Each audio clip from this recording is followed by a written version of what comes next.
নমস্কাৰ বন্ধু বান্ধৱীসকল আমাৰ ৰাখিবল চেনেলটোলৈ আপোনালোকক স্বাগতম জনাইছোঁ। 25 মাৰ্চ চন্দ্ৰগ্ৰহণৰ সময়ত মনে মনে 1 টকাৰ মুদ্ৰা এটা এই জেগাত ৰাখক, ঘৰত নহ'ব টকাৰ অভাৱ। দীঘলীয়া 105 বছৰৰ পিছত এই মহাজাগতিক ঘটনা দেখিবলৈ আমি সকলোৱে পাম বা সকলো বিশ্ববাসীয়ে এই ঘটনা দেখিবলৈ পাব। 25 মাৰ্চ মলয়াগ্ৰাস চন্দ্ৰগ্ৰহণ অত্যন্ত বিশেষ আৰু বিৰল চন্দ্ৰগ্ৰহণ হিচাপে বৰ্ণনা কৰা হৈছে জ্যোতিষবিদসকলে। এই চন্দ্ৰগ্ৰহণ 2024 চনৰ মহাজাগতিক ঘটনা হিচাপে বিবেচিত হ'ব বুলি বহু লোকে কৈছে। জ্যোতিষশাস্ত্ৰৰ মতে এই চন্দ্ৰগ্ৰহণৰ সময়ত কিছুমান যদি আমি কাম কৰোঁ তেনেহ'লে জীৱনত সুখ শান্তি নামি আহিব, কৰ্মক্ষেত্ৰতো আপোনালোকে সফলতা অৰ্জন কৰিব পাৰিব। চন্দ্ৰগ্ৰহণত কি কাম কৰা উচিত এই ভিডিঅ'টোৰ যোগেদি আপোনালোকে সম্পূৰ্ণভাৱে জানি ল'ব পাৰিব। ভিডিঅ'টো মনোযোগ সহকাৰে শেষলৈকে চাব, তেতিয়াহে আপোনালোকে সম্পূৰ্ণভাৱে বুজি পাব। আৰু যদি ভিডিঅ'টো ভাল লাগে লাইক এটা কৰি আমাৰ মনোবল বঢ়াব আৰু আপোনালোকৰ বন্ধুবৰ্গৰ লগত শ্বেয়াৰ কৰি তেওঁলোককো উপকৃত কৰিব। যদি আপোনালোকৰ গ্ৰহৰ দোষ আছে বা আপোনালোকৰ যদি চন্দ্ৰমাত কিবা দোষ আছে নাইবা আপোনালোকৰ ঘৰত যদি বাস্তু দোষ আছে তেনেহ'লে আপোনালোকে এই চন্দ্ৰগ্ৰহণৰ সময়ত কৰক এটা কাম। ইয়াৰ ফলত আপোনালোকৰ সকলো দোষ সমাপ্ত হৈ পৰিব।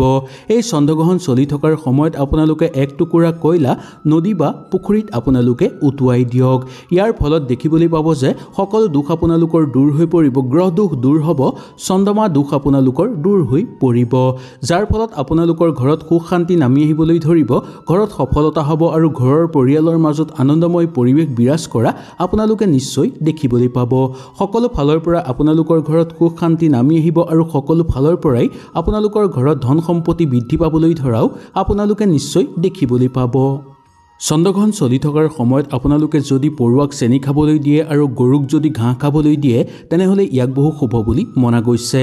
ইয়াৰ বাহিৰেও যদি কোনো দুখীয়া মানুহক আপোনালোকে নিজৰ সাধ্য অনুসৰি দান দক্ষিণা কৰিব পাৰে তেনেহ'লে খুব শুভ বুলি মনা গৈছে। চন্দ্ৰগ্ৰহণ অন্ত হোৱাৰ পিছত দান দক্ষিণা কৰিলে আৰু অধিক ফল আপোনালোকে লাভ কৰিব পাৰিব। ইয়াৰ ফলত আপোনালোকৰ পোনপটীয়া লাভ হ'ব আৰু পৰম কৃপা আপোনালোকে লাভ কৰিব পাৰিব সকলো দেৱ দেৱীৰ, যাৰ ফলত আপোনালোকৰ ঘৰত সুখ শান্তি বিৰাজ হ'বলৈ সকলো ক্ষেত্ৰতে সফলতা অৰ্জন কৰিব পাৰিব আৰু ঘৰত নতুন নতুন সুযোগ সুবিধা আপোনালোকৰ জীৱনলৈ নামি আহিব। নতুন আপোনালোকে কাম হাতত ল'ব বিচাৰিলেও ল'ব পাৰিব আৰু সকলো ক্ষেত্ৰতে আগুৱাই যাব বিচাৰিলেও আপোনালোকে যাব পাৰিব। চন্দ্ৰগ্ৰহণ অন্ত হোৱাৰ পিছত আমি সকলোৱে গা ধুব লাগে আৰু গোটেই ঘৰত গংগাজল আমি ছটিয়াব লাগে আৰু ইয়াৰ পিছত আমি সূৰ্যদেৱক পানী অৰ্পণ কৰিব পাৰোঁ নাইবা আমি তুলসী গছতো পানী অৰ্পণ কৰিব পাৰোঁ আৰু ভগৱানৰ নাম লোৱাটো অত্যন্ত দৰকাৰ। ইয়াৰ ফলত জীৱনত সমৃদ্ধি লাভ হয়, সকলো ফালতে আমি আগুৱাই যোৱাৰ সুযোগ সুবিধা লাভ পাম আৰু লগতে আমি আগুৱাই যোৱাৰ ক্ষেত্ৰত সকলোৱে সহায় সহযোগিতা কৰিব। সকলো ফালৰ পৰাই সুখ শান্তি আমাৰ ঘৰলৈ নামি আহিব আৰু সকলো ফালৰ পৰাই আমাৰ উন্নতি হোৱাৰ বাট মুকলি হৈ পৰিব। চন্দ্ৰগ্ৰহণ অন্ত হোৱাৰ পিছত যদি আপোনালোকে ঘৰৰ বাৰীত গছ লগায় তেনেহ'লে আপোনালোকৰ বহু শুভ হ'ব। ইয়াৰ ফলত জীৱনত আপোনালোকে সকলো ক্ষেত্ৰতে সুবিধা লাভ কৰিবলৈ সক্ষম হ'ব। এনে কৰিলে সকলো দেৱ দেৱী আহি আপোনালোকৰ ঘৰত বাস কৰিব, যাৰ ফলত আপোনালোকৰ ঘৰত সুখ শান্তি বিৰাজ হ'বলৈ ধৰিব, সকলো ক্ষেত্ৰতে আগুৱাই যোৱাৰ সুযোগ সুবিধা লাভ কৰিব আৰু ইয়াৰ বাহিৰেও সকলো দেৱ দেৱীৰ পৰম আশীৰ্বাদ আপোনালোকৰ ওপৰত পৰিব, যাৰ ফলত আপোনালোকৰ সকলো মনৰ আশা পূৰ্ণ হৈ পৰিব। চন্দ্ৰগ্ৰহণ অন্ত হোৱাৰ পিছত আপোনালোকে এটা কাঁহৰ বাচনত বা যিকোনো এটা বাচনত অকণমান ঘিউ ল'ব, তাৰ পিছত আপোনালোকে তাত 1 টকাৰ এটা মুদ্ৰা দিব আৰু সেই পাত্ৰটোৰ সৈতে সেই মুদ্ৰাটো কাৰোবাক আপোনালোকে যদি দান কৰে তেনেহ'লে আপোনালোকৰ জীৱনৰ পৰা দৰিদ্ৰতা দূৰ হৈ পৰিব, ঘৰত সুখ শান্তি নামি আহিব আৰু ঘৰত অৰ্থ অহাৰ বাট মুকলি হৈ পৰিব। কিবা কাৰণত যদি অৰ্থ আপোনালোকৰ ঘৰলৈ নহাকৈ আছিল বা যিমান চেষ্টা কৰিলেও আপোনালোকে যদি অৰ্থ জমা কৰিব পৰা নাছিল তেনেহ'লে এই কামটো আপোনালোকে নিশ্চয় কৰক। ইয়াৰ ফলত আপোনালোকে দেখিবলৈ পাব যে আপোনালোকৰ ঘৰত অৰ্থ বৃদ্ধি পাবলৈ ধৰিব আৰু লগতে আপোনালোকৰ ঘৰত অৰ্থ জমাও হ'ব। চন্দ্ৰগ্ৰহণৰ সময়ত যদি আপোনাৰ ঘৰত বা ঘৰৰ ওপৰত যদি কাউৰীয়ে মুখত ফুল বা পাত লৈ থকা দেখা পায় তেনেহ'লে জানিব যে আপোনালোকৰ সকলো মনৰ আশা অতি সোনকালে পূৰ্ণ হৈ পৰিব, আপোনালোকৰ ভাল দিন আহি পৰিছে আৰু সকলো ফালৰ পৰাই আপোনালোকে সুযোগ সুবিধা লাভ কৰিব পাৰিব। বিশেষকৈ নিবনুৱাসকলৰ কাৰণে অতিশয় ভাল যুগ নামি আহিছে বুলি ক'ব পৰা যায়। কৰ্মত আপোনালোকে আগুৱাই যাব পাৰিব আৰু সকলো ক্ষেত্ৰতে আপোনালোকৰ মনৰ আশা পূৰ্ণ হৈ পৰা দেখিবলৈ পাব। চন্দ্ৰগ্ৰহণ অন্ত হোৱাৰ পিছত আপোনালোকে সুন্দৰভাৱে গা ধুই 11টা তুলসী পাত ছিগিব আৰু তাৰ লগত এটা আপোনালোকে 1 টকাৰ মুদ্ৰা দিব আৰু সেই দুইটা বস্তু আপোনালোকে এখন ৰঙা কাপোৰে বান্ধি আপোনালোকৰ ঘৰৰ যোন জেগাত সূৰ্যৰ পোহৰ সকলো সময়তে পৰে সেই জেগাত আপোনালোকে সেই টোপোলাটো পুতি দিব পাৰে বা বান্ধিও থব পাৰে।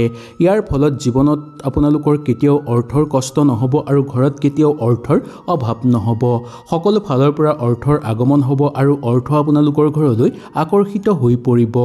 কিবা কাৰণত যদি আপোনালোকৰ অৰ্থ ৰৈ আছে সেই অৰ্থ আপোনালোকে লাভ কৰিবলৈ সক্ষম হ'ব। সকলো দেৱ-দেৱী আহি আপোনালোকৰ ঘৰত বাস কৰিবলৈ ধৰিব, যাৰ ফলত আপোনালোকৰ সকলো মনৰ আশাও পূৰ্ণ হৈ পৰিব। চন্দ্ৰগ্ৰহণৰ সময়ত যদি নদী বা পুখুৰীত আপোনালোকে একমুঠি কলা তিল পেলাব পাৰে তেনেহ'লে ইয়াক বহু শুভ বুলি মনা গৈছে। এনে কৰিলে ঘৰত ধন সম্পত্তি বৃদ্ধি পাবলৈ ধৰিব। আপোনালোকৰ যদি কিবা আধৰুৱা কাম আছে সেই কামো আপোনালোকৰ হৈ উঠিব আৰু বহু দিনৰ পৰা কৰিব নোৱাৰা কামো আপোনালোকে কৰিব পাৰিব। নতুন কাম আপোনালোকৰ ঘৰলৈ আহিব আৰু নতুন কিবা সুখবৰ অহাৰ সম্ভেদ আপোনালোকে লাভ কৰিব পাৰিব। সকলো ফালে আপোনালোকে আগুৱাই গ'লে সফলতা লাভ কৰিব পাৰিব আৰু সকলো দিশতে আপোনালোকে সুফল লাভ কৰিব পাৰিব। চন্দ্ৰগ্ৰহণ অন্ত হোৱাৰ পিছত সূৰ্যদেৱক পানী আৰু চন্দন দি যদি আৰতি কৰিব পাৰে তেনেহ'লে আপোনালোকৰ বহু শুভ হ'ব। দাম্পত্য জীৱন আৰু ঘৰুৱা সমস্যা আপোনালোকৰ দূৰ হৈ পৰিব। শত্ৰুৰ পৰাক্ৰম আপোনালোকৰ ধ্বংস হৈ পৰিব। সকলো ফালে আপোনালোকৰ সুখ শান্তি বিৰাজ হ'ব আৰু সংগ সুখৰ সুখ আপোনালোকে লাভ কৰিবলৈ সক্ষম হ'ব। প্ৰেমত শুভ হ'ব, দাম্পত্য জীৱনত শুভ হ'ব আৰু লগতে বন্ধুবৰ্গৰ লগতো আপোনালোকৰ ভাল সম্পৰ্ক স্থাপন হ'বলৈ ধৰিব। সেইকাৰণে চন্দ্ৰগ্ৰহণ অন্ত হোৱাৰ পিছত সূৰ্যদেৱক পানী আৰু চন্দন দি আৰতি কৰিলে আপোনালোকৰ বহু শুভ বুলি মনা গৈছে।